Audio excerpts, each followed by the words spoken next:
Salam gelin gyzlar, salam eziz vatandaşlar. Ha şuun biz bärik ýygnanmagymyzyň sebäbi gelin gyzlaryň bir meselesi bilen şolary orta alyp öz pikirlerimizi aýdalyň dip şuun biz siziň bilen ýygnanşdyk. Sebäbi gelin gyzlaryň Türkmenistanda şunkü günde psihologiýalary gaty pes derejede bolan üçin şo hem saglyk ýagdaýlary hem psihologiýa ýagdaýlary gaty pes derejede bolan üçin şonu bir orta çykaralym, gündeme getirelym, her kim öz gelin gyzlar bolup pikirlerimizi aýdalym, ýetirelym diýip şuň ýygnanşdyk. Hoş geldiňiz gelin gyzlar sizem. Şunkü gepleşigimize. Şunkü gün Türkmenistanda gelin gyzlaryň ýanky psihologik tarapdan seredende, saglyk tarapdan seredende de gelin gyzlar gaty bir aşaklanan diýjekmi, nähili ýagdaýyny ýanky pes derejede bolandygy üçin şu temany biz bugün gündeme çykaral diýdik. Orta alyp öz pikirlerimizi aýdalyň diýdik da. Sebäbi biziň gelin gyzlarymyz näme üçin psihologiýalary pes derejede diýen bir sorag bar. Oňam esas sebäbi men öz düşünşim boýunça şu ýerde ýmit ýetmezçiligi bar, işsizlik hem ýanky eklenç ýagdaýy, garasanasaň soga bar diýen ýaly gaty köp bir problemalar, meseleler gelin gyzlarymyzyň psihologiýasyny gaty bozuyor. Bozup dur şuň gününe. Näme üçin diýsem, gelin gyzlarymyzyň köpüsi ýurtdaşyna çykyp öz maşgalalaryndan aýry bir çörek pulu gazanmak üçin, çağaçyklaryny eklemek üçin şu daşary ýurtlara çykyp çörek pulu gazanmak diýen düşünje bar gelin gyzlarymyzda. Başga bir ösen ýurtlaryň gelin gyzlaryna seredende olar gaty durmuşlaryna rahat bir durmuşda ýaşaýandygyny biz görýäsiniz şu taýda-da, Türkiýede de. Şu barada öz pikirlerimizi aýdalyň. Hem biraz gelin gyzlarymyza moral bolsun diýip şuň ýygnanşdyk siziň bilen. Hoş geldiňiz gelin gyzlar. Şuňky gepleşigimize. Haýsyňyzda nähili pikirler bar bolsa, başdyna Leyla hanym, hoş geldiňiz. Başdyna. Hoş bulduk. Salam kızlar, salam yurttaşlar. Aycahan abla bu temaňyz ağır tema.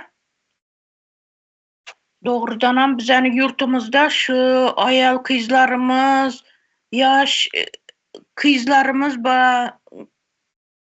psikologlar bozulgan. Ne sebepten? Sebebi birinciden üyüni, maşkalasını, ağırlığı, işsizlik, bu ümit yetmezliki, vitamin yetmezliki, şu zatları ağır ýagdaýda. Yaş wagtynda ýene nätesen bu mektep mugallimlerden bir ýaxşy terbiýe bermek, ne ýok. Osunam ekologiýamyzam ýaman, bizäni taş awzymyzda ekologiýamyz ýaman, dinç alış ýok, bir hawa almak ýok. Kur sıkıntıda, yaşlykyndan sıkıntıda. Yaş çagalarımızın ne üçün sıkıntысы ba? En atası yok yanında. Ulara terbiye berediğin ya bir mehir görsatadiğin adam yok yanında. Kebir ayav kızlarımız apa singlesine taşap çagalarını özlerine başka yurtlara çagalarına eklemek için ya köpinçe cay yokla ba maşkalala. Şula cay alış için çağalarını hiç kimden kem etmezlik için çıkıp gitgelle. Ana bu yerde çağala yaş kızlarımıza köpinçe zor geledi. Bu ataynasızliki, o sıra mugallimleri tarafından, onu bakıp oturgan emme halaları tarafından hem dım ağır geledi şu. Enege meyirli, atağa meyirli kız bala boladı. Yaşlıkından. Ana şunlatırıp onu psixologu bızıladı. Ene atadan uza yürgeni üçün. Terbiye bereden adam yok. Mehir görseten adam yok. İssinan, issi ovqatını vaxtında bereden ene ata yok boğanı üçün çağalıktan psikologumuz bızıladı. Bizenikem ine ondan sonra ine bize turmuşa çıkkanmız, turmuşa çıkıp kaynanelerimizden görgen azarımız, onda psikolog bızıladı, onda erimizden görgen azarlarımız, bunda yeniden bızıladı. Osının yeter yetmezçilik, işsizlik, bun uruş üyüne içi, onda yine bızıladı. Ana şundan ağır yağdayda halkımız, yurtumuz bizeni. Daşar yurta çıktık yine beni yakınlarımdan birisi 2 yaşında taşap gelgen kızını şu kızı ayta demiş benim mamamı boyun içi uzun mu ya kelte mi 10 yıl oldu 12 yıl oldu ben anamı görmedim dine yüzünümün din göremen telefonda görüntülü yani yakında çıktı bu telefonlarım bize yakta. Özleriniz bilesizler. Türkiye'den, başka yurtlardan bizəniki 100 yıl bir esir izde degendin. Yüzünü göremen, lekin özünü görüp bilinmen, bu yeni çıkeken mamamı bana bir düşüntürünle demiş da. Ana, bu çağalıktan psikologlarımız bızık. Çağalarımız ki. Özlerimiz ki bayağı bozuk. Yine bize ayrı yürüpmüz. Mehir görsatip bilinmiz. Mehir közde degen yeri ba Özbekleden. Yanında bolsan birbirine mehirli bolasan. Çağaların bilen çağaların sana mehirli boladı. Sen çağalara mehirli bolasan. Ana şimdi içi yağday bizeni yurtumuz. Bizlere indi taza Türkmenistanımızı kurgandan soň nasip bolsa psikologla köp gerek boladı. Köp gerek boladı bizlere. Sadikten başlamalı boladı. Psikologiyasını üzetmek üçün. Yeter yetmezçilikten inşundin en atanı mehirden yeter yetmez. Yemek içmek hem yeter yetmez, vitamin hem yeter yetmez çakalarımıza. Anşından başlap ketken bizəni psikologlarımız buzuk. Şunun için hem yine yakından o çıkışlarında nelerimiz Tukça Hanım'la Taga nesinde çıkış etkenlerinde şunu da gördük. Bir ene çağasını Banisa'da alıp oturup urup yatıptı. Ana onun psikologiyası buzulgan. Çağanıki yine daha buzuladı. Ne sebepten? Yeter yetmezçilikten. Boladı sağ bolun. Şöründe durayım. Sağ ol Leyla hanım. Qoğup ellas geçtin pikirlerini katı qoğuy. Sebebi gelin kızlarımız bir erkin alat, rahat bir durmuşda yaşamalıda. Şu eğer şu durmuş bar olsa gelin kızlarımızın hiç açanan psikologiyası bozulmayacak. Hem sağlığına ulu ziyan yetiye psikologiya bozulmak demek adam bir hili qaharcan, hiç bir dadı özüne kabul etmeyen, şon ýaly bir psikologik taýdan ezik ýaly gelin kızlarımız bolup ýetişýär. Mana şu ýaş çağalara da ýaş çağalykdan kız çağaka şon ýaly ýagdaýlar eýam kız çağalar görüpýär da ýanky ejesiniň aýdy otursyň ana Leyla hanım. Şu ejesiniň boyuna helekka ejesini görüp bilmän ösüp barýan ýaş kız çağajyk ertir ulalanyna o da şu ejesiniň ýagdaýyna gelip ýetjek-de. Bahar hanım elinizi galdyrdyňyz, hoş geldiňiz. Sizin pikiriňizi alaly. Kardeşlerim sizem hoş geldiniz. Ben şu neme Türkmenistan'na gelin kızların, erkeklerin hemmesinin psikologiyası bozuk. Yine bundan misal getirip bilersin düğün nemede toplantıda aydandır Tuğçe Hanım. Bir bilen gepleşenle siz bilen gepleşenme men çok şanslıyım, men şanslıyım deyip qaytalap dur deyip şey deydi da näçe geze qaytaladı deyip. Ol men şanslı demek deyip beğenmesin. Men sesimi, şular menin sesimi dinledi. Bir zat deyip durkam, şular meni düşündü. Dinledi. Ana şoň üçinem ol beğencine adam aljyrayı, men şanslıyım, başga näme diýjegini bilmeýe beğencinden şonu gaýtalaýa. Türkmenistanyň içinde barmy şeýle aýalgyza hormat goýan, haýsy bir idaralara barsaň bar.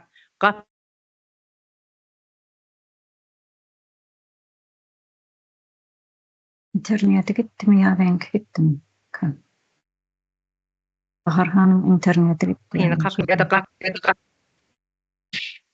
geliyor mu sesim? Sesim geliyor mu? Şu an gel başladı o. Çünkü var bolonsa internet özü gidip özü geliyor da. Ana şu pasport stollarının kapısının ağzında üyüşüp duruyorlar, bir topor olup bara oçurda garaşıp. O tanışlarını alıp otur içinden beyleklerin bizim oçurdumuz deyip geplecek olsa näme diýen deyip kovup ana şonu ýala edip adam basgylýar. O zaman birden bärden dinlenýär sözü. Tuğçe Hanım şoň sözüni dinläpdir. Ho şonu ýaly diýenden soň eýem men şanslıyım diýip begencine heýjandan onu gaýtalap durýan. Bir geze kvartiramızda oturduk. Melika Hanım'a vardı, Leyla Hanım vardı gerek bilmeyen, onu Tuğçe Hanım vardı. Görüntüde gepleştim ben çağalarım bilen.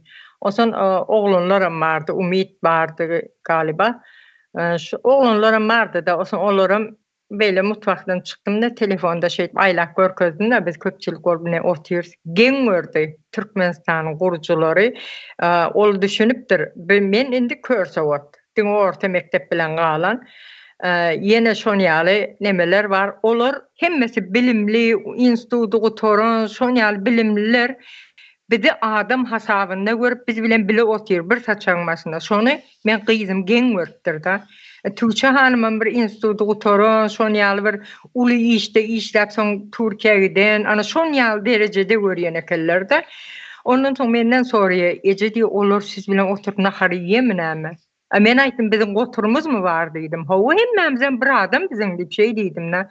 Ine bilen diýip olar bir bilimli zatly bolandan soň size hasat etmeýem ka, şon ýaly nemede. O soň nähili gepleşýärsiz, gowy gepleşýärmi? Ene şon ýaly düşün neme diye gen görüp gaýtalap soruyor. Indi düşünmäne başlady. Men her jaňa düşündüre ayda indi arkaýynlar.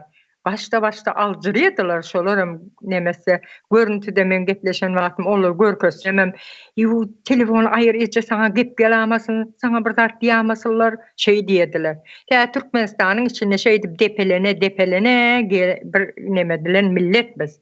Şoň üçin psihologiýasy bozuk. Ine erkekler aýalyny tutup uruberýändirler.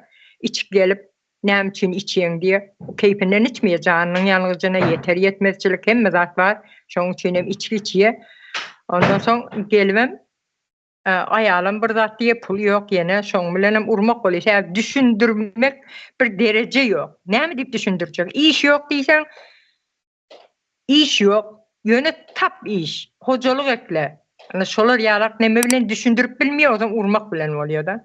Ne şeýdip psihologiýasy bozuk, mertebesi depelenen bir millet bolduk. Sağ ol. Sağ ol Bahar Hanım. Ýa sen aýtyp geçdiň da şu gelin gyzlarymyzy biz okamadyk bir körsewot diýäňne. Ýok beýle däl. Şunki Türkmenistanda ýokary bilim alyp institut, universitet oturanlaryň pikirleri diňe okamadyk olar. Olar çärelerde okap ýör şunlar görsek. Olar ertir näme bolup ýetişmeli, jahil bir ýaşlar bolup näme gelmeli, öňçilige, iş orunlaryna gelmeli adamlar şolar ertir. Olaryň düşünjesi men pikirimçe gaty pes diýip düşünýän men tebiäbi. Oku ýok Türkmenistanda, bilim ýok. Bilim şu derejede aşağı düşürildi. Yerde ýaty bilim. Umuman Türkmenistanda bilim ýok. Oň üçin bilimsiz ekenimiz diýip nemetmel däl, özümi bir hili kemsidici ýagdaýda duýgu geçirmel däl insan gelin gyzlarymyz. Sizin pikirleriniz gaty düşünjeli pikirleriniz bar. Şuň könen mejlisde her kim öz pikirlerini aýdyp berip otyr. Bu bilimli adamlaryň hem düşünjesi ýok, bardyr ýöne. Sizinki ýalak düşünjeler ýok. Oň üçin gelin gyzlar hiç açanam öýdüňizi kemsitdici neme duýgulary geçirmeli däl başyňyzdan. Melike Moğlin başyna, hoş geldiňiz. Hoş bulduk. Kardeşler, hemmeňizem dogry belläp geçdiňiz. Aýratçylyk, bu agyr geçim hemmetiniň täsiri we psihologiýamyzyň bozulmagyna denanlarymyzyň ýöne esasy düýp sebäbi men erkeklerimiziň hem aýallarymyzyň hem jahyllygyna, bilimsizligine görýän. Yani biz bärik gelip ýurtdaşyna çykyp çagalarymyzdan aýra düşdük. Ýöne biz ýurduň içinde kägem çagalarymyz bilen bir däldik. Bir hojalykdan gelip çyksagam aýry, ruh taýdan aýryrdyk biz. Sebäbi näme üçin? İş ýok, bir ýerden gazanç etmeli, atan getireni ýetmeýär, oň üçin enede mejburi ýagdaýda bir atyk eklenjiň uğruna çykmaly. Öýde el işlerini yapýan birine keçesini basýan biriniň halysyny okýaýa bazarda söwda etýär. Biz çagalarymyzdan aramyz kopuk. Şonýar bir jemgyýet biz. Çagalarymyzyň bir dilaçan çaga bir zatlara gyzyklanýar, ene şu daşarky sırada durmuşa alşak bolýar. Eje bu näme, kaka bu näme diýip berýän sorawlaryna biz şo taýda bir mantykly jogap berip kanagatlandyryp bilemiz ok çağalary. Geçsene sen bar oyna. Bar naharyňy bar ukla. Şonu etýär biz itici bolduk çağalarymyz bilen. Olum bizi şu gözeran kıyınçılığı yeter yetmezlik çağalara bir zat ýokman iýdirmeli. Aşama gazanymyz gaýnamaly diýip ewnimizde eşekçiýik ýa-da torbamyz bazarlarda ýa ýene biriniň işigine hyzmatkarçylykmy şonu zatlar bilen geçdiğine men özüme molum bolanma seretmem soňky döwürler men bazarda geçirdim sebäbi rus dili nimelerini niyaz näme sakrat etdi. Ondan soň men işsiz galdym. Men özüm hem şonu ýalap nimetdim. Bazarda 5 manat pul gazanjakmy iýme üçin ýene olaň jogap sorawlaryna jogap berjekmi ýa-da ine şu oğlum gyýdym günüň nähili geçdi. Nämeler etdiň, nämeler iýdiň, kim saňa näme diýdi? Biz şo zatlar bilen hiç hili gyzyklanamyz ok enatalar, umumy aýtganda. Ýa-da wagtymyz ýok. Hem jahylligimiz bar kellämizde, beýnde. Ol çaga diýär. Asyl ine şo çagany biz hemme zatdan gymmatly görmeli. Zadymyz şol çaga biziň esas baýlygymyz, esas üns bermeli merkezimiz şo çagalar bolýan, şoňa üns berilen ok. Türkmenler şonu ýaly, çagan garny doýdy geçip ýatar. Ýa-da bir ullukan adamlar gürleşip oturka arasyna goşulmaz, diňlemez. Şonu ýaly getirdirildi. Ay oğlum gyýdym, özüňden ullara hormat koy, dil gaýtarma, jogap berme, kim näme diýse bolýardy, özüňden uludur, syýramaly diýip, ona özümizden ullaram saňa dogry zat aýtýarmy, ýa-ni dogry bir zat diýärmi? Näme diýse eletbeý diýip duran olduk. Şoň üçin erkeklerimize bir ruhy ölen bolup ýetişdi. Aýallarymyzdan bir ene bolup çağalaryny gorap bilmeýän bir neme derejede ýetişdik-de. Ondan ine çağalan kesel bolýar, ýa içine atýar, ine ilgilenen okmyň bilen ata soran ok ýagdaýyny. Ondan çağalar köçeden terbiýe alyp başlaýarlar. Ne şunýaly biz çağalarymyzdan gaty aramyz uzak ýanynda bolanymyz bilenem. Ne bu jahilligiň nemesi berýän meweleri, netijeleri Zemine şu taýdak Türkiýede görýäs, näýlik ödewlerini ýapýar diýip şo ödew ýapyp Türk çagasynyň ýanyna goh gazmagan etdirmeýär, şonu sakin aýratyn odalary bardyr. Bizde onýar zat ýok. Günneligini getirer, mektepden sereder, şarp-şurp üçlük alypsyň. Gulagynyň düýüne bir şapbat geç burçdadyr, näme üçin üçlük aldyň? Palanyň oğlu ýaly beşlik getirmediň diýip. O beslenmezlik emma Leyla hanım doğru belirledi. Biz dine şu gadanla kaynan bir çorba mı ya bir makaron mı şon peşin algadık.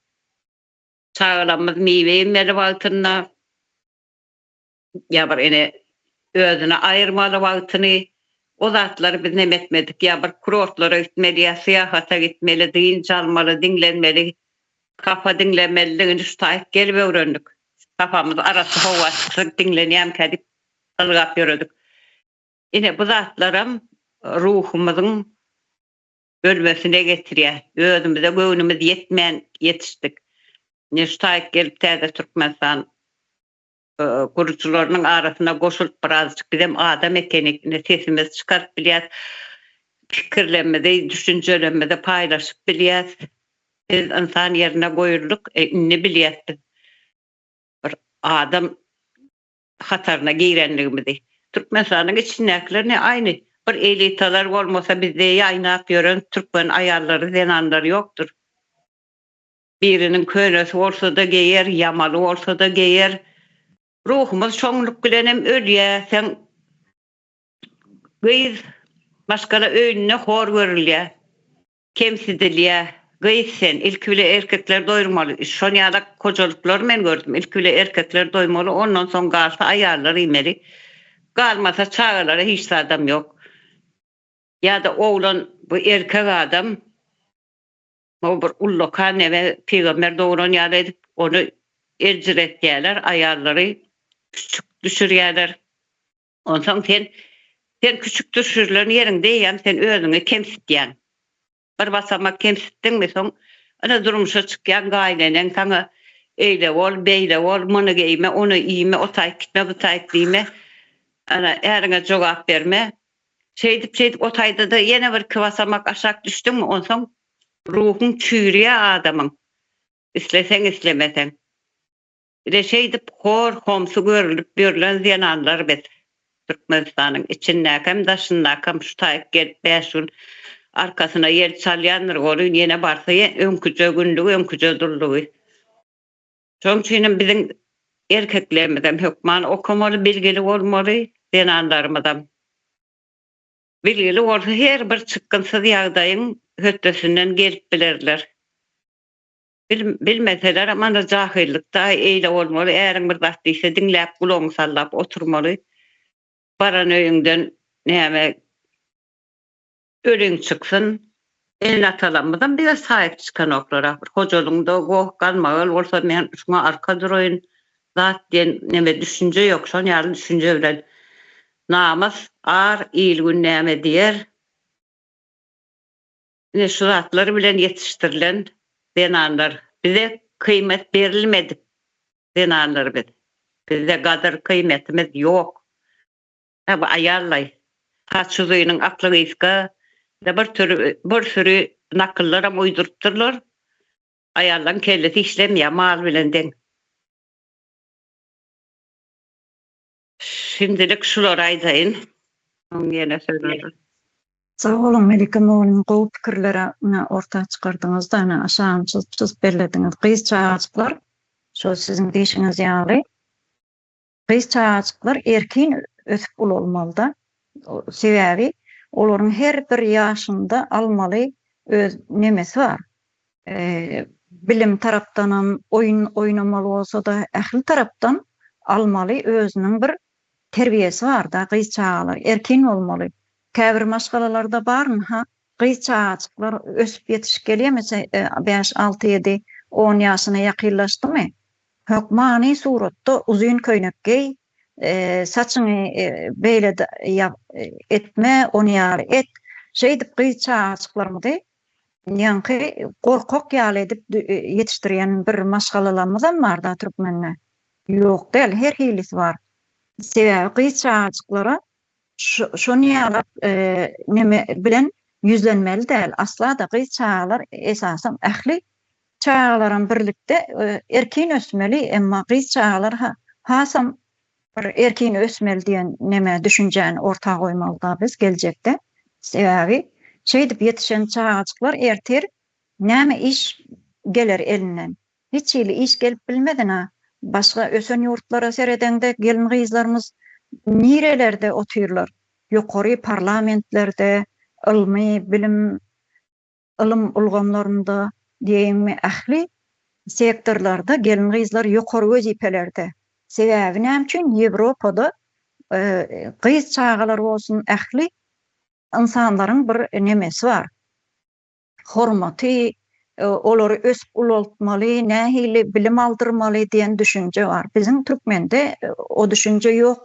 Diňe şuň ijegini alada edip ana ýaňy kän aýdyp geçdige. Gelin gyzlarymyz şu iýmit meselesini, iýmiti bir gün şuň çörek nahar nemesini taýarlamak üçin orta öýüne öýüne getirmek üçin şu alada bilen ýaşap hem psikologik taýdan bir hili baskıly, gaharjyň hassa ýaly saglyk ýagdaýlaryna da gaty ziýan ýetirýär.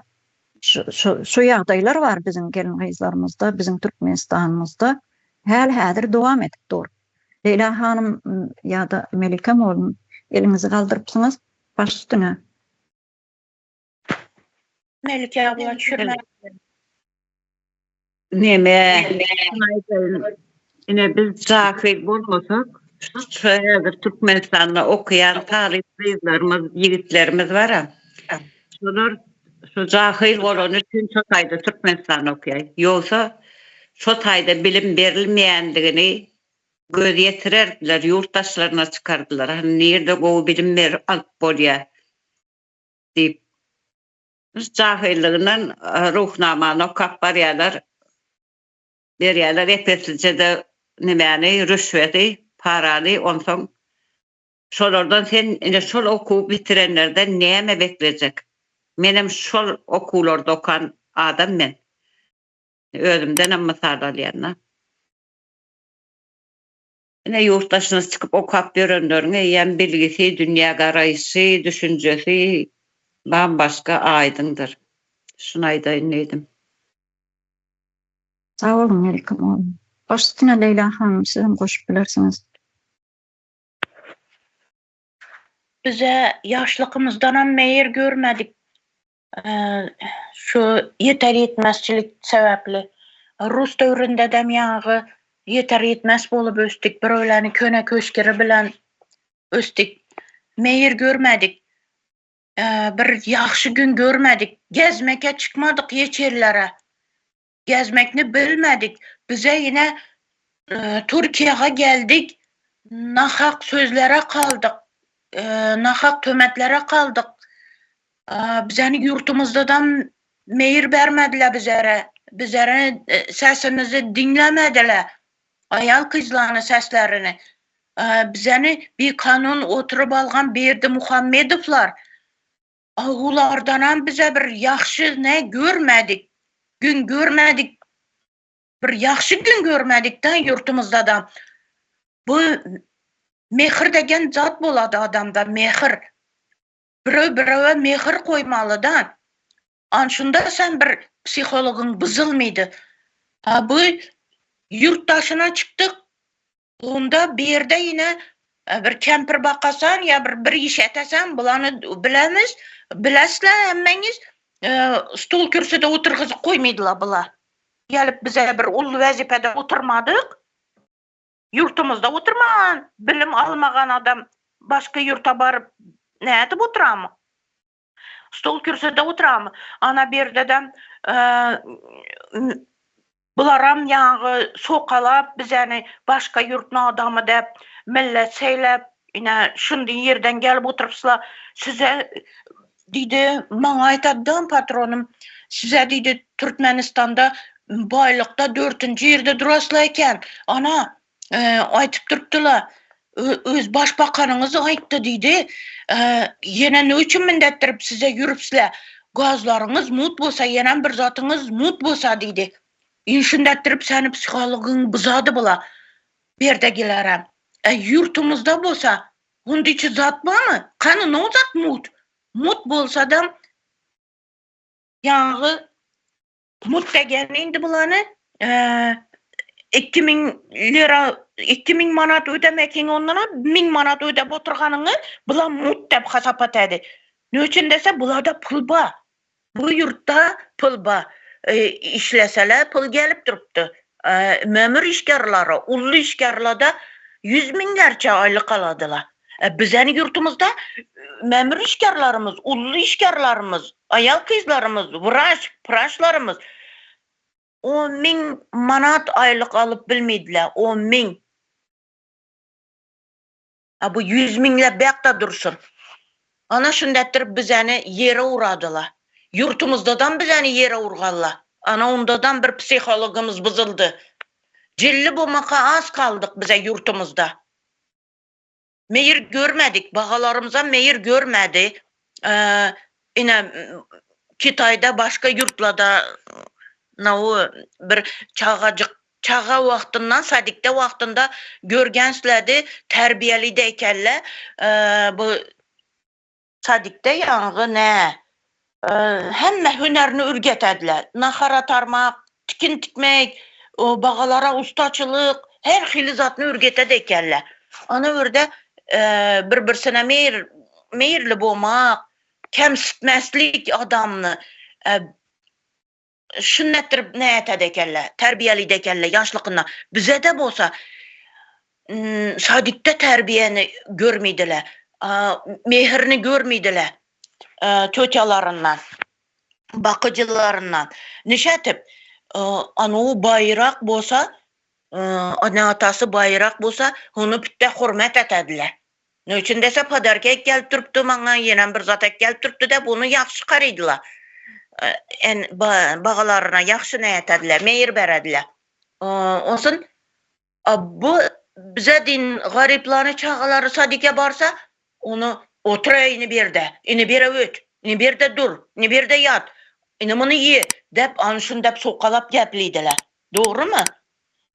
Sizənəm özləriniz görgənsizlərdir şimdi ki, çağalarınız sadikə barğallarında. İni şundeyin.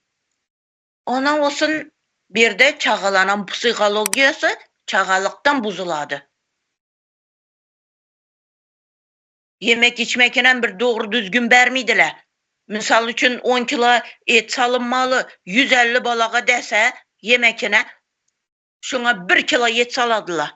Salsala. Daha etsiz nahar pişirirlerdi sadiklerimizde. Bir de imit yemekinden hem zarar gördüğünde çağalar. Psikologu ondadan buzuladı. Ana şimdi ki gezmeke hiç yere çıkan emez çağalarımız. Bize çağalarımızı turguzganda, azanda turguzganda, tur, tezrak çayını içten bazara git. Galtek sürreden bir iki man pul işlep gelişine nan alıp gel. Ana şimdi deyin gürünlerini aytamız. Bulada bolsa başka yerlerde özleriniz görüp durupsla kollarına bir zatla berip, naharlantırıp, yedirip, içirip, anşındettirip, siylap, izzet bilen aparıp gelediler sadiklerine. Sadiklerindeden tötyaları eldine çıkıp alıp kalğanda yaxşı ne etip, davranıp, şundi etip alıp kaladılar. Yemekleri dem yaxşı, bizəni bir de nelerimiz var. Ükem var, ükemi 3 çağası bir de boldu. Gelini, onsa sadikə bərdi. Anışında şundin nəyət gəllə yanğılara, dövranqalla. Bir də yaxşı, millət ayırmıydılar çağalıqından. Lekin bizəni ullu adamlarımıza nə ayıradı bula. Çağalanı ana sadikə aparğanda yaxşı davrandılar, dedi. Yaxşı alıq qaladılar. Həm nə yeməklərdən yaxşı dəb, şundi dəb aytıp bərdi yani gəlinimiz də. Şundan biləmən birini sadikələrini. O zaman bakıcı nələrimiz var, kızlarımız bizə yaxdan gələn, onlara şunu aytıp bərədi. Yəni şundin birini nələri tərbiyəliydilər, yaxşı tərbiyəliydilər, tərbiyəçiləri dedi. Bizə yaxda əni atalarda da tərbiyələb bilmiydilər, yeter yetməzçilikdən nədən tötyalarım tərbiyələmiydilər. Banisalara barsan, banisalarda da yani doktorlar səni vəqa sürrəb, pul vermesen sana karamıydılar.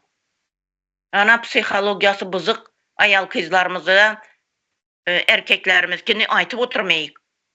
Ne için dese bizəni yurt başımızda terbiye yok. hürmet yok. Halkına hürmet yok.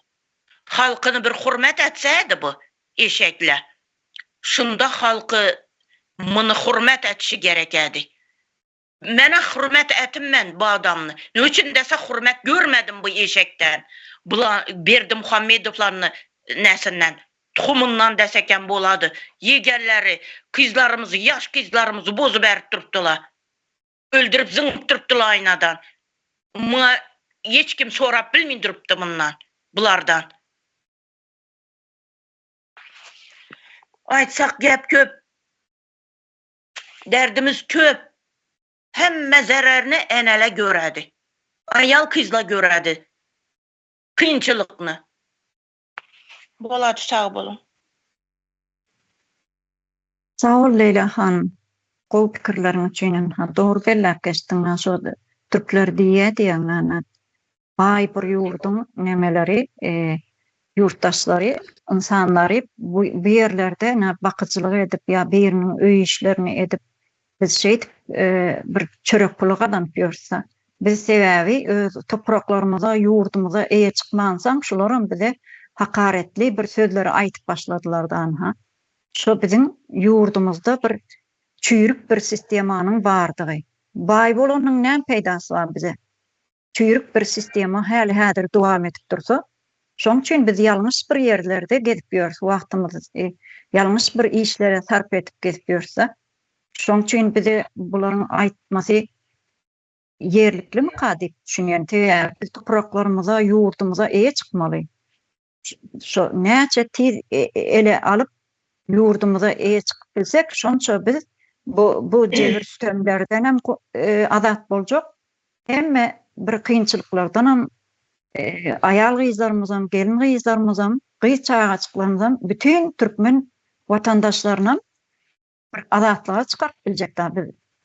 Şu ýerde Bahar hanım elini galdyrypdy.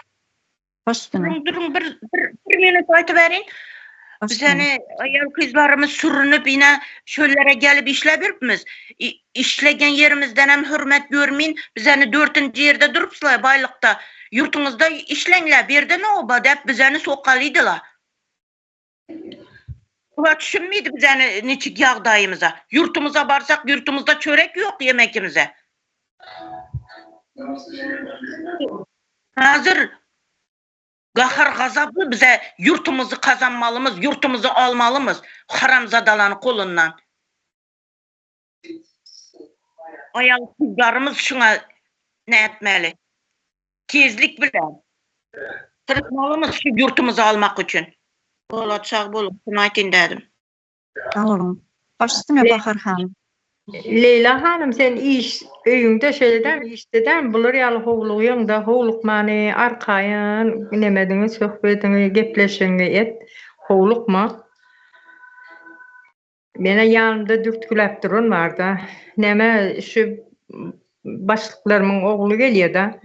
Ana şonday diýe siz diýe hakyňyzy talap etmäni bilmeýäňiz diýe-de. Şoň üçin beýle şeýle bolup ýörsiňiz. Türkiýede gaçaksyňyz, dokument berilmeýär diýe. Biz jemlenin diye hakkınızı talap edip yurdunuza eýe çykyn ýa-da siziň diye ýedi arkaňyz ýere degmeýär diye böyle yurdunuza eýe çyksaňyz diye siz şeýle bir baý halk bolmaly diye muny diye arkadaşlaryňa, dostlaryňa aýt oýar bolmaz beýle diye başyňyza men hacı diýip biri gelipdir diye ol ýöne Türkmenistan sömürip otyr diye Putin bilen birlikde siz bolsa bärde diye neme hizmetçi bolup ýörsiňiz diye men gynanýan diye türkmen halkyna diýip şeý diýe-de ýöne näme üçin köp ýerde men aýdýan diye dinlemeýärler başyňyza aşak sallap gidiýerler diye-de şu täze biz bara türk watanymyzy gazanmaly men ýurdun içindäkilere de ýüzlenýände watanymyzy gazanmaly biz gazanmasak bu ezilmekden neme äsgermezlikden biz çykyp bilmeýäs institutu guturup biri işe gelýär, onun bilimi yok, şu çäreler bilen gutaran ýöne ady institutu guturup gelen. Şoň ýandy beýleki halk okamadyk halk özüni kiçik görüp durýar-da. Bu di institutu gutaran bizem hiç kim diýe şeý dip durýar. Ine şeý dip biz beter ezilip gidip otyrys. Ýadyňyzda bolsa şu täze Türkmenistan diýip ilki goşulanda çykyş eden wagtymyzda geplemäni oňurmaýardyk biz. Sebäbi aňyrda eginimizden basylyp mertebämizi depeläp şu ýere gelinen neme biz zenanlar. Halk biz Türkmenistanyň halky. Bay bolanyň peýdasy ýok. Baýlykdan bize peýda ýok. Özümüz hem hakkymyzy talap edebilemizak, hak talap etmänem bilemizak. Yani mektepde bilim ýok. Irakda 10 ýaşly o jagat kijijak gyýdyr bilem. Neme durmuşa çykartdyrandyrlar. Ullakana oglanlara eline de güljagat gelinligim giydiripdir. O çağalar nire gitip barýany bilenak. Nämet bereni bilenak. Begen durandyr maňa oğdan köýnek giydirdi diýip. Ýöne soňundan başyna nämeler geljeginden habary ýok. Jahillik şolam. Bizem şolar ýa jahil. Indi bizem bir 13 19 ýaş 10 ýaşymyzda durmuşa çykarmadygy bilenem. Ýa biz 9 ýaşda kemsidilip başlaýar. Tur sen otur, sen gepleme, sen iş et, eden işin göze görünmez, iş var vaktinde sen taparlar, iğmeli vaktinde sen aňyraçykda durýan, bir yere iş sorap berse barsaň aýagyňdan başyňa çelsin edip, eýem üstündäki egin maşyna seredýärler. Neşeýdip eginin gysyp Türkiýe gelýän, Türkiýede de geplemäni oňurmazak. Ahirpyndan başlasak o insan karpa geçip gidiýäs, öňüni iýzini öňüne edip geplep, ine şu kemine biz köp borçludyr. Şu geplemäni öwretdi. Ýalňyş geplesek hem diňledi. Hiç olmasa sesiňiz çykaryň diýdiler, diliňiz açylsyn diýdi. Şeýdip ine geplemäni arkaýyn gepläp otyrs, geplemäni öwrendik. Biz şu bu zatlaryň hemmesine kemine borçludyr. Vatanımızı kazanmalı. Beydip o nirde günlük parta gidecek, günlük otağa gidecek. Bizim erkeklerimizin bir namusu oldu. Birinin kapısında hizmetçilik edip bir günlük pul almanı namus edemizak. Özümüz ýaly adamın kapısında men näme üçin işläýin?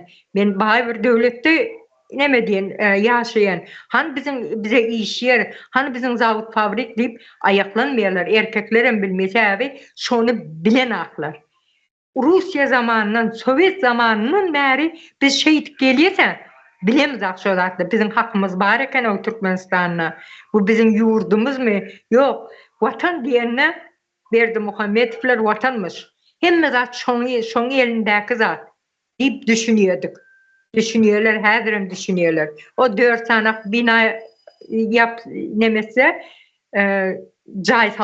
bina salsa gazın pulşoňa gidip dur diýip düşünýärdi. Görýäm näil oda lawatyr Aşgabatda diýär. Aşgabatdan bize näme peýda bar? Daş oğuzun könrügün üçin Lewabyň marin ýerine Aşgabatyň odalygynyň näme peýdasy bar? Ine biz şoňa aklymyz ýetene. Biz şolary şu zatlar çykyşlar bar ya, iýzi gider dinlemeli. Bizim halkymyz dinlemez şu zatlary. Biz nire tarap barýan eken aklymyza gelel diýmeli, düşünmeli, hakymyzy talap etmeli, watanymyzy gazanmaly. Başymyzdaky oturan jenaýetçi terror topary aýyrmaly, düýüp terkary bilen aýyrmaly, watanymyzy düzeltmeli. Watanymyza eýe çykmaly, baýlygymyza hemme zadymyza. Ýaş nesiller bizim geljegimizdir, yurdumuzun geljegidir. Şolaryň geljegi üçin biz yurdumuzy gazanmaly. Sağ olun. Sağ ol Bahar hanım, gowy pikirleriň üçin. Aýşegül hanım, size söz berelim. Hoş geldiňiz. Baş üstüne.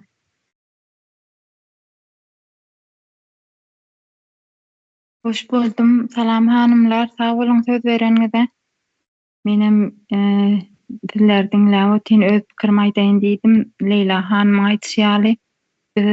Hakykatdan hem türkmençilige uymak üçin miýa bilmedik. Ýene tamatdan mehirsiz ulalan şoň ýaly birinkiler şoň ýaldy şöyle çağalaryny oglum gyýdym diýip söýmäne utanardylar. Ýöne çağa bolup şo sözleri ýene taňdan esmegi isleýärsiň, ýüregiň isleýär, söýülmeň isleýärsiň. Şo töýgüden mahrum galanym üçin özüm çağalarmy mutama oglum gyýdym diýip ulatdym. Şolar şo sözden bir mahrum galmasyn diýip. Ondan täze Türkmenistan Guranmatda esaby şodenanlarymyzyň ýagdaýyna şeýne gowy ünt bermegimiz gerek men pikirimçe. Şu wagt Yurdumuzda indi bir gyýyz maşgala, ýetişen maşgala türüjülük kagyn diýen prawa almak üçin alasy gelýär ýöne ýok gyýyzlar okumak bolan okmasyn diýip ýygyna gaýtarypdyrlar. Welayatda çyksaňam peýdat bolmaz diýipdir. Näme üçin gyýyz çagalar ýa aýal maşgalalar kemtitil boldy. Olaryň maşyn türmäne ýa-da öyle istedigi işde işlemäne haky ýokmyka ýurdumyzda? Ontam ştaýda ena gelin gyýyzlamar, denanlamar etat enelerimiz kösenip ýö. Meniň görenlerimden gelinler çağam bitläpdir ýa çağamyň 2 gündür burnu ganap ýörmüş diýip kösenişip şo gidip bilmän, çağalaryň ýanynda durup bilmän kösenişip ýörler. Ýöne meniň täze Türkmenistan diýip aýdanma hiç bir düşünen ok. Täze Türkmenistan näme ol diýerler. Men diýen täze Türkmenistanda saglyga garamak, bilime garamak, işsizligi ýok etmek, şöyle daşary derejesinde ýaşamak, şonuň ýa zatlar diýip pikir etmek, täze Türkmenistan gurulanda şoň zatlar bolmaly diýip düşünýän. Ýöne böyle biziň gepleşiklerimizi zady dinlemän toňlar hiç seniň düşünede gelen ok ýa-da aslında düşünen oklar pes pikirli barsy. Diňe şol gazanmaly, öýi guratmaly, bugünüm hoş günüm erter, şo maşgala guratmak barsynyň kellesinde watany gurmak, täze Türkmenistan gurmak hiç seniň aklyna gelmeýär. Gynandyrjy ýagdaý. Näme diýeceğim bilemok. Şundan habarat aýtjaklarym. Sağ ol Aýşegül hanym. Hakykatdan bu pikirlerin Sebäbi gyýyz çagaçyklar bolsun, ähli çagalar, ejeler öz çagaçyklaryna ýanky mähirini, muhabbetini berip bilmän daşary ýurtlarda gezip ýörsün. Çagaçyklaryň başyny sypalap bilmän, ana çagacym bitläpdir diýip aýdy. Ejemiň boy nähilekkä diýe-de gaty bir üzüji, ýüregimi, kalbymy paralaýjy bir sözler da bu sözler. Oson şu sözler eşden ene nähili psihologiýasy bozulman ýaşap biljek. Şo gyýyz çagalaryň, aýal maşgalalarymyzyň, biziň zenanlarymyzyň ählisiniň elinden hem şo ýanky aýdyşyň ýaly sürüjülük şahatnamasyny almak üçin hiç ýeli hak hukugy ýokmuş Türkmenistanda. Näme üçin? Näme üçin türkmen gelin gyýyzlarynyň hak hukugy ýok? Elinden hemme zatyny gaňryp aldylar. Bu zatlaram şo çüýrük rejimiň entä dowam etip durmagy. Ösen ýurtlara seredende biz şu Türkiýede gelin gyýyzlar %80'i gelin gyýyzlaryň neme ýanky araba diýär bular. Ýanky maşyn ulanýanlaryň, sürüjileriň %80'i gelin gyýyzlar. Biz ýollarda, köçelerde, şu şäherlerde görenimizde şu sürüjileriň %80'i gelin gyýyzlar. Şu avtomobilleri ulanyp özleri islendik ýerine, işine gidip, islendik ýerlerine gidip bilýärler. Näme üçin bizim gelin gyýyzlarymyz beýle nemet bilenak, şu hak hukugyny elinden alypdyrlar. Hak ýokmy? Gelin gyýyzlarymyzyň her hili yerlerde işlemäne, her hili işleri etmäne haky hukugy bar. Emma şonu gorku bilen şu sistema oturtypdyr doly. Şoň üçin hem gelin gyýyzlarymyzyň psihologiýasy gaty bozulan. Melike Molim baş üstüne. Gyýyzlar gaty gowy her tarapyndan degip geçdiňiz aýna şu aýal gyýyzlarymyzyň durmuşy hakynda. Ýöne şu zatlaryň hemmesinden hem çykmak üçin ýurdun içindekilerim hak hukugyny talap etmeli. Onu talap etmek üçin taparagan bir sözü vardır, gulçulukdan çıkmaly. Her kim özüni şu gulçulukdan çıkarjak bolmaly. Ýogsa biz bu zatlary düşünüp bilmer. İçindekilerim başa da varmadılar. şu özünün insanlığını düşünmeli, özünün hak hukuklarının badığını düşünmeli. Yine şu zaten sürücülük nimetini veren ok ya da ruhsatını sebebi hazır ne için haca baca giden olup aylanıp diyor. Yalandan haca gidip zat edip diyor. İslamiyet ornaştıracak oluyor. Yani Taliban kaptalına da görüyor Talibanlar neyle saklıyor ayarlaydılar pereceğin aslında gepler bilmeye bazıları da çıkıp bilmeye yanına ne mekrem diyenler de yanına oğlu ya yollaşıp olması içeri gidip bilmeye ne şu duruma getirecek oluyor. Eğer İslamiyet ornaştırsa onu bıcağaş günümüzden tapmaya yurdun içindeki yurttaşlar ayarlı onlar siz şu zatlara koca düşünün komentaryalarda da fikirlerinizi hükman yazın. İslamiyet gelse Allah'ın gelip Türkmenistan'ı çöküp oturuyor da size kömek ettiği demek derler. İslamiyet gelse bu cagaşınızdan tapmayanız. Ondan sizin önünüzdeki 7-8 yaşındaki 9 yaşındaki kızlarınızı gönü gelip yine şu men şunların öğleniyen deyip atası babası yaşındakiler gönü gelip alıp giderler. Hak hukukumuz tamamen kesiliyor şu saydan sonra. Bir o demeden medet unup yürümen Allah'dan şu çakal seni dilep almalı olsa menem alırdım. Namazına okudum, 5 vakitine Kur'an'ına okudum, tesbihine çektim. Allah diyen zaten hiç zat yok. Ödünüz ayağa kalmalı, özünüzü çağırlarınızı koramalı. O Allah'dan bugün olmasa ertel veriyor, ertel olmasa bir gün ediyor deyip giderek dua okuyup vaktinizi sarf etmekte. Ticenin öz hukuklarınızı özünüz talep edin, özünüzü koran, hiç mahkamalara, polislere de özünüzü ezdirmen. Hiç kimi ezdirmen. Çağırlarınıza gözünüzün göreceği yer koran. Sizden son, bizden son. Biz bir gün ölüp gider, ölüm var. Bir gün ölüp gider, izimizde şu çağırlar korausuz kalıyor. Özünü korap bilmeni hiç olman öğredin. Gaytargı verse de şu çağıran ağzına kalkman, eline kalkman, erkin östünler. Nesliniz yitik gider, tamamen yitik gider. Olsa ama gittik, 2-3 milyon adam kalmış yurdun içinde. Taşındakiler bilen sayısan 3 vardır. Onun artık yoktur. Yeryüzünde yiten bir canavar var, orta Türkmenistan olup kaldığa. Azıcık bir şu zatları fikir edin, çağırcıklarınızın geleceğini fikir edin. Gorama öğredin, şotu moğlu olsa da gayta ol versinler. Size de hatta gayta ol verseler. Bana dil gaytar yani deyip şarp edip bir şarpat verip onun mal yerine sokup oturma. Şundan ne diye bizim ruh tesligimiz.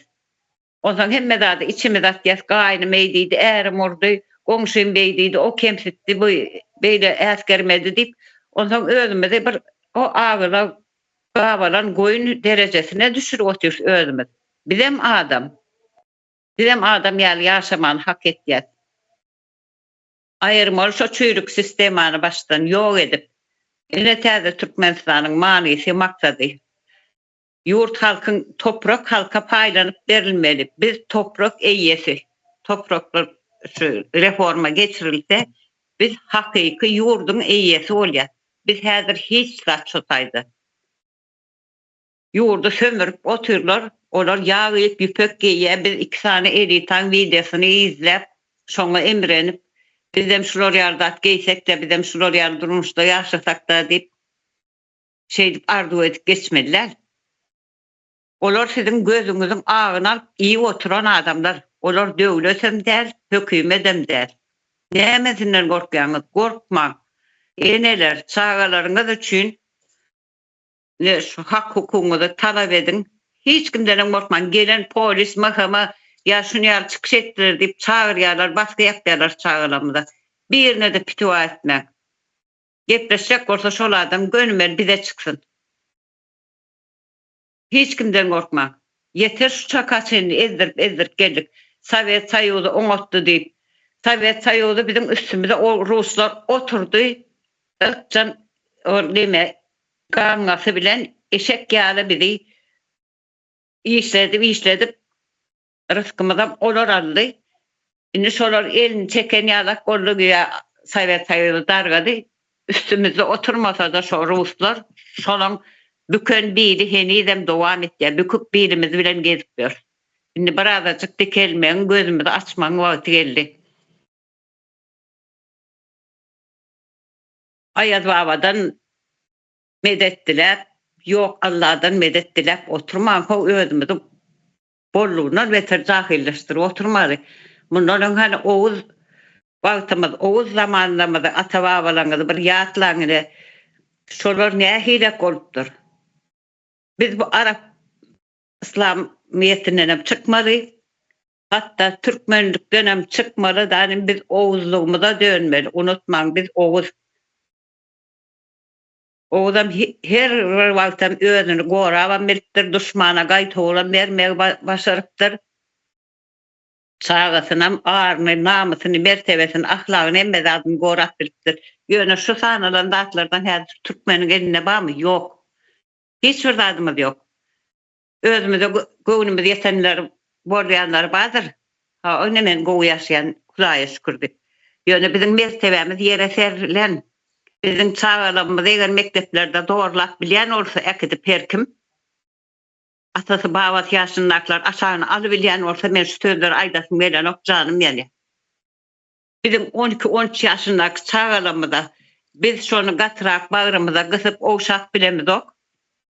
Nirdeki pislik tıvarlarım şolara haram elini uzatıp bilen olsa onu biz hiç kim değiliz. Biz ölüp dururuz.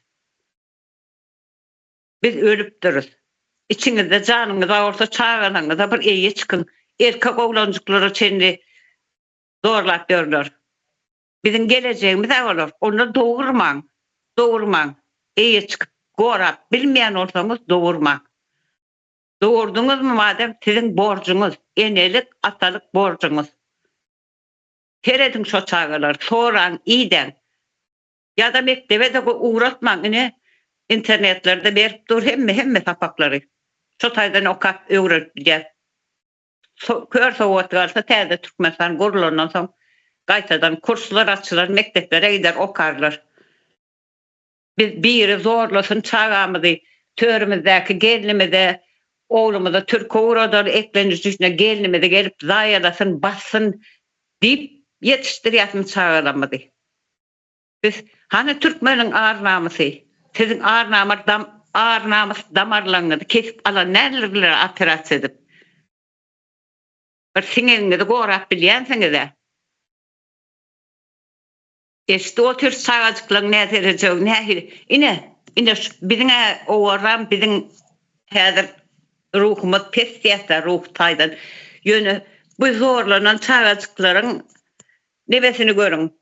Bu travma ömürüm gitmeye o çağı mazara gittiğince şu travma şoların yanına gittiyere. Ne için sorak iyi demeyeniz çağıranızdan. Oku ne hilek geçtim oğlum demediydi. Kim geldi kim gitti. Ay oku gitti geldi eline son kosunu götür. Beşlik aldım, üçlük aldım. Alman geçsin üçlük, ikilik, beşlik. Çağıranızın ruhu yağdayını bir seyredip durun.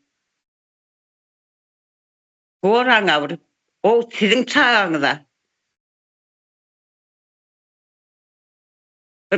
Biri pişiri iti ölse ağlap yaz tutup gör bizim Türkmen olsa ol kızınızı ayarlasa da iş yok, oğlu zorlansa da iş yok, gelini suyraklap görürler, makamalar, onunla da iş yok. Biz $100, $200, $1000 uğraşsam şolun ruhunu temizlep bilmeye, şolun ruhuna ölçmeyecek İsa'nın travmaları biz becerip bilmeye. Her çağın başına, şu zorlanan çağıcıkların başına 20 tane psikolog oturup sağın becerebilmeye. Şu zatlara düşünün. En atalığımız nerede? Ağaç altındır. Yönü ruhu dokkorsun. Hiç kim el uzatmasın şu çağılara. Bizim en arasacı adımız şolar. Kur'an'ı törünüzde koymam. Çağılarınızı koyun. Çağılarınıza Kur'an yalı seredin.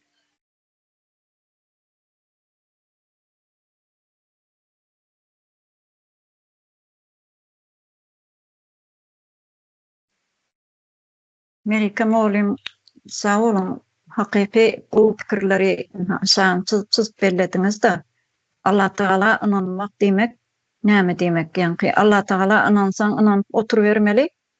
Bir wagtlar aýdydylar Allah Teala da inansan inan eşejegiňe berkje düşýär diýdi. Sen özüň bir dik ayakda durup bilmeýän bolsaň, hakyň hukugyň talap etip bilmeýän bolsaň Allah Teala da sana kömek etmez. Sebäbi sen Allah Teala inanyp ýaşamak demek ol her kimiň öz inanç duýgusy bolmaly, ýok däldir her kimde de ýöne. Allah Teala inanyp ýaşamak bilen sen durmuşyň gowlanmaz ahirem. Gaty pikirleri aýtdyňyz Melika Molim. Köp sağ olun. Leyla hanym şu ýerde goşşaňyz bolsa goşup bilersiňiz hem gepleşigimizi gysgarak tutsak soňuna gaty ýakynda berdik. Başyna. Olardy, sağ bolun. Ýa-da Ayşegül hanym aýtyp ötdi-de ne çağalarıma taza Türkmenistan desem neçik bolady eken, ne uzat eken o dep oýlanyp durupdylar diýdi-de. Şuna ne aýtjakman, ne üçin şula oýlanyp durupdy, ne üçin düşünmendiripdi bilesmi? Bula ýaşlykyndan ine şu sistemaga örgenişken da osun başka yurtnyň nelerini görmegelle, aýlanyp görmegen, gezmeke çıkmagalla, hiç bir ýaxşy günlerini görüp oturganlary görmegen gözleri bilen. Şunu üçün o çağala taza Türkmenistan çık bolady eken dep oýlanyp durupdy. Şunu düşünüp durupdy. Garaň, akly yetmedi şuňa. Sebäbi bizani başçymız näsi ýok, terbiyesi ýok, ahlaky ýok. Şunu üçin hem bu bagalarımız şundyçy ahlakda. Bulanyň näsinde, düşünjesinde. Yurtun şundy bolam eken dep düşünüp durupdylar bizani yurtymyzny görüp oturgan adam. Ýa karangylykda oturgan adamny birden ýaktylykka çykarsaň neçik bolady gözdi? Bir hili ýalpyldap görmeň kalady-ku. Ana şundyn ýagdaýda durupdy hazır bizaniň çağalarymız. Bular televizorlarda göredi, televizorda görgenlerini ertek dep prosto kinoda oynap durupdy dep düşünediler. Ana şunu dep düşünedi, düşünjesi şunday bu bizaniň çağalarymyzy. Osanam şu bizani Berdi Muhammedow degen haramzadamyzyny ahlaksızımızı ýa-ni näsi bolgandan soň şu halkyna ine bu näsi bolmady bir halkyny üstünden güledi. Ölemen dep dursalar bu gülemen dep durgan. Ahlaksız. Gülmeň durupmy? Gülüp durupdy-ku bizani üstümizden, halkın üstünden gülüp durupdy. Ine bu Erdoğan'ny näsi no kaýadan ýerde ýa-ni nege gitgenler öldü-ku ýa-ni ot alıp näsini, atelini ot alıp öldü. Şuna baş saglyk dilep durupdy. Bu bizani haramzadana etip durgan işi. Başyňyz sag bolsun Erdoğan dep ýa-ni Serdasy çakam şunu aýtyp durupdy. Türkiýe başyň sag bolsun dep. Türkiýe Erdoğan sana aýtdymy? Şunça halkyň seni zeherlenip öldü, koronavirusdan öldü, ýene bir her hili neleden öldü, trafik kazalarından öldü. Bir merte sana aýtdymy? Başyň sag bolsun. Türkmenistanly halky ya başyňyz sag bolsun dedimi? Demedi. Bizere demedi. Bu özünü üstünden güldürüp durupdy. Hem halkyny hem başka bütün dünýany güldürüp durupdy. Halkyny eskermegenden soň bu Erdoğan'a muňa aýtmady. Muny eskermedi. Ben onu şunday dep düşünemen. Halkyny eskermeň durupdy bu. Bu bolsa gelip Erdoğan sen başyň sag bolsun, ýene halkyň şunday bolupdy diýdi. Mahluk, sen başta öz halkyny hurmat et. Öz halkyňa bir mehirli bol. Kıymetli bol. Ondan soň sen kıymetli bolasan. Biröwe kıymet görsetsen, ondan soň sen kıymetli bolasan. Sana aýtmady. Sen görüňe aýtasanmy? Ayak asty bolup. Hemişe ayak asty bolup ötdeysen Hudaýym. Berdi Muhammedovla. Yine bizani Sapar İklimov, Halmurat Suyunovla bizlere kolunu çözüp duruptu. Bize seni halkımıza kolunu çözüp duruptu. Bize seni batkaklıktan çıkaramız. Bu palçıktan çıkaramız. Çıkınla kulçuluktan çıkaramız deyip kolunu çözüp durgan vaktında bize ne için kolumuzu vermeyik? Bize şulara kolumuzu verip batkakçılıktan, kulçuluktan çıkmalımız. Türkmenistan nemiz? Yurtumuza ege olmalımız. Öz baylıklarımıza özlerimiz ege olmalımız. Öz hürmetimizi özlerimiz bilmelimiz. Kıymetimizi bilmelimiz. Bu dünyaya 2 mərtə gelmeyimiz. 1 mərtə gelesen getesen. Ne gittiler? Beçaralar çağalarımızı eklimiz. Çağalarımızı hiç kimden kemetimiz deyip geldi beçara bir yere adamlar. Halkımız yeniden zehirlenip öldüler. Bu kimni tarafından? Bu Berdi Muhammedovların tarafından şu. Orusunu tarafından zehirlenip öldü bizəni halkımız. İndi kalgan halkımız gözünüzü açmasanızla sizlerin başınıza bundan beterle gelecek. Taza Türkmenistan'ı kurmaka tırışmasanızla, kolunuzu çözmasanızla sizlerin. Hazır sizlerini batkaklıktan çıkaramız deyip durgan Taza Türkmenistan kuramız deyip, Gurucu meclisimiz var. Milli Halas Etiş Komiteti var sizlere kolunu çözüp duruptu. Gözünüzü açınla, kolunuzu berinle çıkınla. Kulçuluktan yine bu batkaklıktan çıkınla. Şunu aytayım dedim, sağ olun. Həli bize bu sözlerimiz bitmiydi. Bitadiğin emez. Bize açışımız gerek bu geplerini. Halkımız bunu görmeli, eşitmeli. Şuna koşulmalı. Düm yazıp net üzülmegeninde yorum yazsınlar. Yorumlara yazsın. Oladı, sağ olun. Söz bergeniz için şurada ben sözümü. Sağ ol Leyla hanım. Qati mühim hem zerur zatları bellap geçtiniz gelmenizler. Şu yerde Türkmenistan'ın zinanları ayal maşgalalarımız bizim mertebesi hiç açan pes bolmalı değil. Psikologik taydanam ahli taraftan seredende gelin kızlarımız has yukarıda olmalı diyen düşünceni biz orta atmalı, gündeme çıkarmalı da. Şoň üçin biz Ýewropa ýurtlaryndaky gelin kızlara seredemizde bolar erkin bir durmuşda ösýärler.